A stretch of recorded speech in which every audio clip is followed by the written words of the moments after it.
Hello, I'm Scott Fielder, Director of Field Operations for Evergreen Telemetry. This morning, I'm going to show you the first method of zeroing our DP-250 hydronic manometer.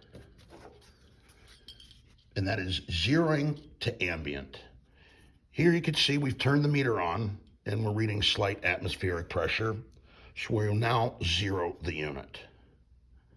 I will set up my unit by one, closing the gauge cocks on the hoses.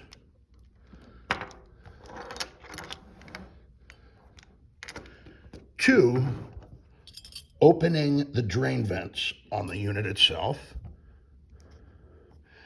And step three, opening the bypass between the high and low chambers by turning counterclockwise.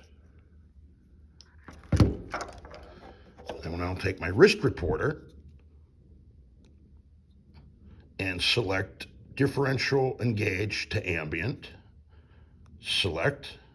You will see preparing to zero. It is now zeroing. I have zeros on my high, low, and my differential pressure. I will then select to lock in the zeros. Your unit is now zeroed. We will then set it up for full operation. We will close the vent valves. We will close the bypass. Open the gauge cocks. And you're now ready to rock and roll. This is Scott Fielder with Evergreen Telemetry. Have a great day.